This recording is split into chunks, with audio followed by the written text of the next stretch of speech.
What's up, everyone? This is Jackhammer2711 coming at you today with another video review.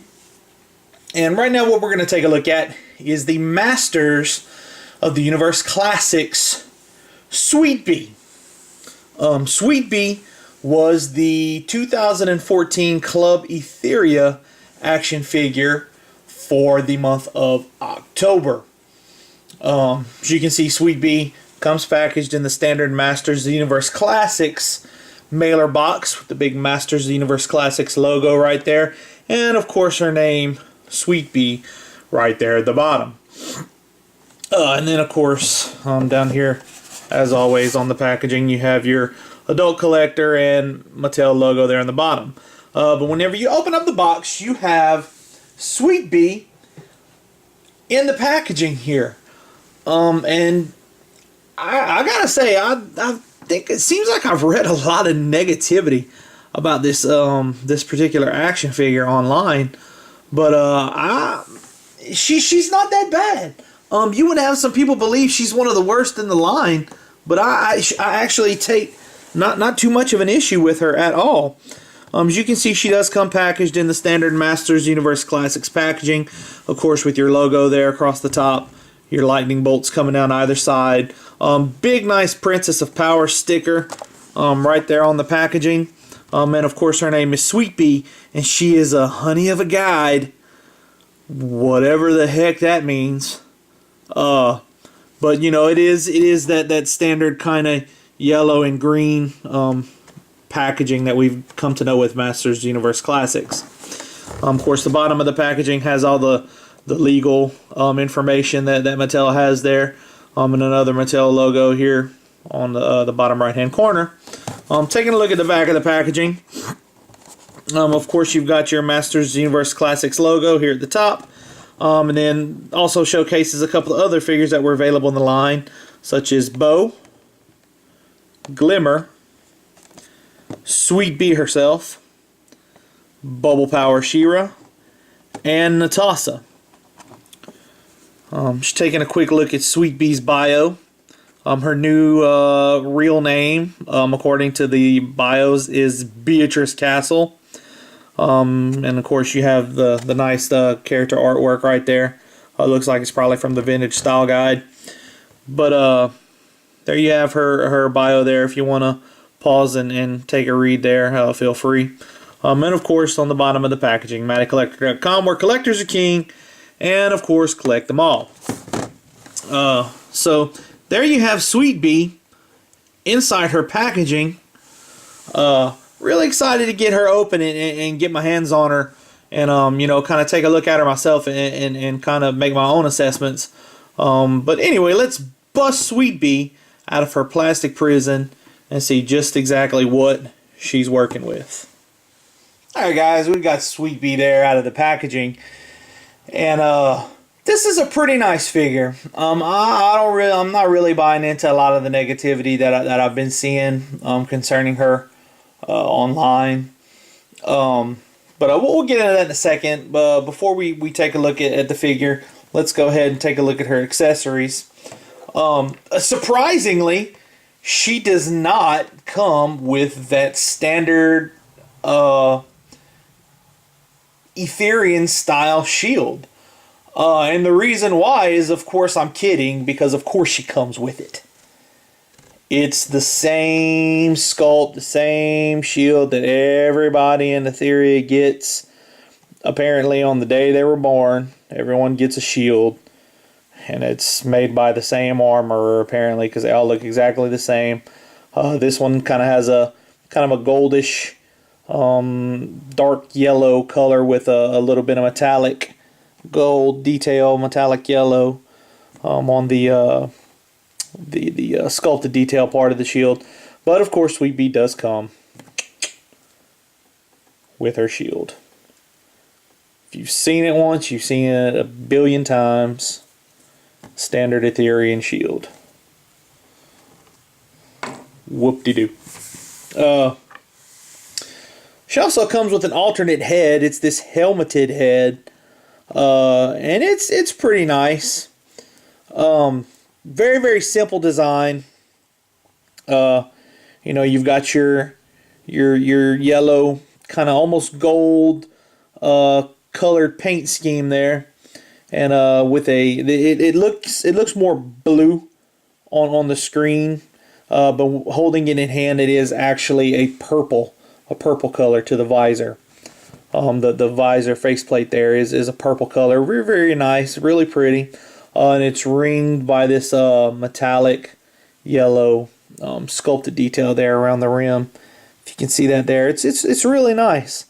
It's of course got these two antennae coming up because I mean she's Sweet Bee. She's got to have some place to put her antenna whenever she's got her helmet on. But backs, you know, see the back of the helmet there, looks pretty plain. Kind of looks like a Magneto having a bad day designing one of his helmets, but it is what it is. Taking a look at the inside of it there, you'll see where you plug the ball joint into inside there. It plugs into the head just a little bit oddly, but it's not too bad. Now I'll go into that a little bit later. I'll show you that. But there you have Sweet Bee's helmeted head. A really cool accessory that she does come with is this. This is like a little bee blaster. Very, very cool. You can see the design of it. It's designed to look like the thoracic portion of a bee, with the stinger on the end there. Really, really nice. Really, really well sculpted, well done accessory. It's got the little handle down here that you plug into her hand, of course. Plugs into her hand just fine. You've got these strips of that yellow right there. But it's not just all one big bulbous piece. If you look right there, you can see there are gaps sculpted in to each one. So that's not just black paint. It's part of the sculpt. It's sculpted with those gaps. And it's really, really nice. Of course, you got on this side a little knob detail right here, and on this side kind of almost looks more like a vent sculpting detail there, but a really nice accessory. Very, very, very cool accessory. I like it a lot. Last but not least, of course, with Sweet Bee, you wouldn't have Sweet Bee without her, oops, dropped it there, without her bee's wings. And as you can see there, it's picking it up really, really nicely on the camera. On this side of the wing, the front side that would be facing you once they're plugged into the figure's back, you can see all these little sculpted details throughout the wings, all through there, all along the bottom here. Just looks really, really nice, really, really cool. You might be picking it up. It almost seems like there's a film on the wings. It's not too bad. It's not too off-putting. I mean, you can't see it. It's not. It doesn't stick out too bad in person, but it is there. It's worth noting there is kind of like a film sort of on them. I don't know if that's from the mold release or what, but it is there. Of course, they attached her back on this ball joint that we've seen before. You know, it's articulated right there. Take a look at the back of the wings. As you can see, they are textured. They got this really, really cool texture on the back of them. Hear me maybe scraping my finger across it, but you can see there they got that really nice texture on the back of them. That looks really, really nice. Really, really cool. But very, very, very, very cool. And I'll show you how to attach those a little bit later, Lord willing. I'll probably have to do them off camera. But you see there the other wing there, you can see that film sort of on it there. It's not showing up too badly on the camera, but it is there. There is, yeah, you can see kind of like a film on the wings, but I don't know what that is. I don't know what to make of that. But anyway, it's not a big deal. Now taking a look at the figure, Sweet Bee herself. First of all, taking a look at that head sculpt, she may not be as... It's a beautiful sculpt. Don't get me wrong. It is really nice. I do see what a few people are talking about as compared to a lot of the other female figures in this line. Her face sculpt probably isn't as beautiful as some of the others are. I'll say that. But it's not bad. It's not bad at all. You can see those nice green eyes, that green eyeshadow on them. She's got this long, flowing, almost reddish orange hair. Goes down her back there. And of course, you can see the two big gaps in the hair there, where you plug the wings in. Of course, all those nice individually sculpted strands of hair that the Horsemen always do a great job on in the sculpting of these figures. You can see there she does have her antenna. It comes on the top of her head. You see it comes out from in between the hair the way it's sculpted. And then she has a headband around her head in pink as well. So it's the antenna are not part of her headband. I thought it was at first, but those actually, the way they're sculpted coming out of her hairline right there, that they are part of her. It's not part of her headband. But a really, really nice sculpt, and you can see there she's got that nice black and yellow choker underneath right there. It's really nice, kind of unique to a lot of the other Princess of Power characters. I just like the way it looks. Moving on down to her torso, she has this yellow dress on that's trimmed in black down here at the bottom. You can see just a little bit of sculpting detail there in the bottom of the skirt in the black section. You can see the sculpting of the fabric there, really, really nice. She's got this nice black belt with a metallic gold, I guess you'd call it a huge wide belt buckle there across the middle. And then, you know, her breastplate is in that yellow color, and she does have that pink kind of flower detail across her chest piece there, with the nice red stone in the middle. But it's done in this kind of, not really fluorescent, but a very, very bright pink. It's a very bright pink, and it looks really, really good. It just makes some really nice contrast with the rest of the figure, with that pink against all this yellow and black. Of course, there on her arm, she does have some bracers. They're just a nice orange color, a little bit of sculpting detail on the top and bottom.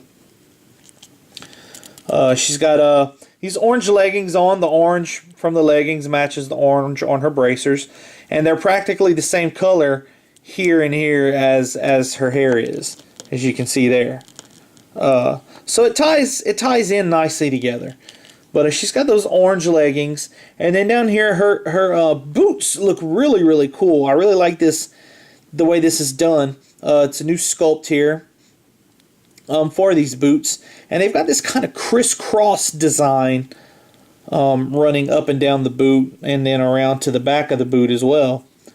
Really, really cool, really, really nice. I don't know if you can see it on camera, but maybe right here, there's this nice subtle wash that just kind of brings out the detail of the boot a little bit across here and across the top of it, kind of like a really, really light orange wash on the boots there. I don't know if you can see that, but a really, really nicely done figure. Really, really cool. Looks really, really nice. One of the issues that I do have with it, and this is just a figure-specific thing, a quality control thing. I don't know if you can see right there, but if you look right in there at her hair, and it doesn't look like it's showing up on the camera. Maybe right there you can see it's like the paint just doesn't wrap around the edge of the hair quite enough. You can see the yellow plastic underneath the orange paint right there where it would go around underneath, and it's just a minor nitpick. It's not even picking it up on the camera that I can tell, but minor nitpick there. That's kind of an annoyance. Before I go ahead and put her wings on, I'm gonna go ahead and take this head off of the figure. Just pops right off, just like the other figures in the line. Pops right off. You got that nice ball joint there sculpted on the top. And then, like I said, you have on the other head that little ball right there.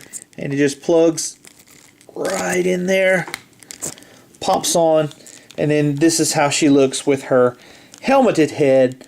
And of course, I'm going to do this. And then I'm going to put, just to show you this is what she looks like. Let's go ahead and...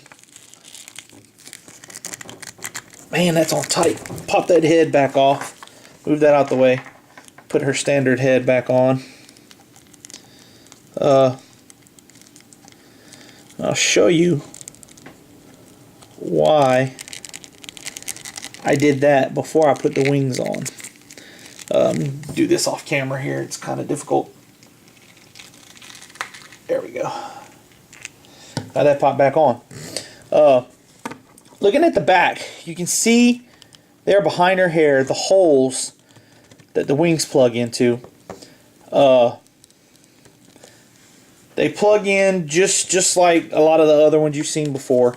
They have this slit cut into her hair sculpt right there. And then of course you have the ball joints here. It just plugs right in there.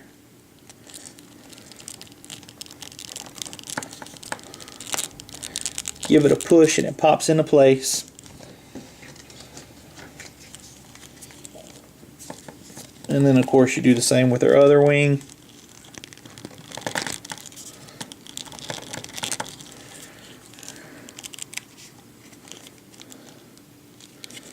Give that a nice push and get that popped in there. There we go. And there you have Sweet Bee with her wings. Like I said, it looks really, really nice. Just looking at the back though, this is one problem I do have with this figure. The wings are articulated, but you're not going to fold them much further forward than about right here, because of, you can see the wings hitting the hair right here. So it's kind of restrictive there. But you know that that's about as far forward as you're going to get her wings. Right there. That's about as far forward as you're going to get them. But it's not bad. It looks pretty good. And then of course, you know, you can fold them further back like that if you want to, but I mean, let's face it, she looks much more dramatic and like Sweet Bee with them folded out to the sides there, like so. Going over her articulation, that's another minor nitpick I do have with the wings. And it's something that you lose. And it's not really, the wings don't really make that big of a difference, because as you can see with her hair right here, it does hit the shoulder. It would hit there anyway, but without the wings in the way, you can kind of tilt the head forward and get more side-to-side motion. But here with the wings on, this is about all you're going to get. You're not really going to be able to turn her head with those wings in place. That's about the most you're going to get right there, unfortunately. It's in a very, I mean, it's not even worth showing you guys. It's a very slight up and down motion, but not much. Not much. And that's unfortunate. It's always unfortunate whenever you have to sacrifice articulation for sculpt. But I guess with these figures, the sculpt is probably going to be the more important thing. So I understand why they did what they did. But anyway, the arms do go all the way around at the shoulders. They go out and back in right there at that nice normal ball joint that we've come used to seeing. They do rotate at the bicep. It's got a single point elbow right there. Does have a twist there at the wrist. Wrist goes all the way around. Does have a twist at the waist. Waist will go all the way around. The legs, her legs do go out about that far, restricted a little bit by the skirt there, but not enough, so much so that if you want to put her on a steed or anything like that, that it's going to be preventative there. But they go out about that far, then back in. Of course, from the side they go about that far forward. Again, kind of hindered by the skirt piece, but not nearly enough to, I mean, you'll be able to get her nice sitting poses or in a vehicle if you so choose to. They go back about that far. Again, hindered by the skirt just a little bit. She does have a single point knee. No boot cut articulation. And she does have the single point articulation there at the ankle. Very slight ankle pivot, but not much. Worth noting, can't see the pins on these ankles. Articulation is nice and tight. This ankle is a little bit looser than this one, but not by much. I mean, she still stands quite effectively. Don't have any problems getting her to stand up or anything like that. But taking a look at her accessory along there with her, it fits in her hand quite nicely. Just slides in there, and there you got her brandishing her stinger gun. Ew, gotcha. Wow, that was really, really weird, but I did it, and it's too late. Can't take it back. I'm not gonna put that shield in her hand just because I'm just tired of looking at the thing, tired of seeing it over and over and over again. But yeah, there you have it. There you have Sweet Bee, guys. A really nice figure. It's maybe not the best female figure that's been produced in the line, but it's far from the worst figure in the line. Very well done by the Four Horsemen again. As I said earlier, this is the October Club Etheria subscription figure that was released by Mattel in the month of October. Available first on MattyCollector.com.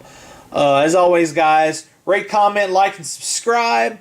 This has been Jackhammer 2711, and I will catch you guys on the flip side.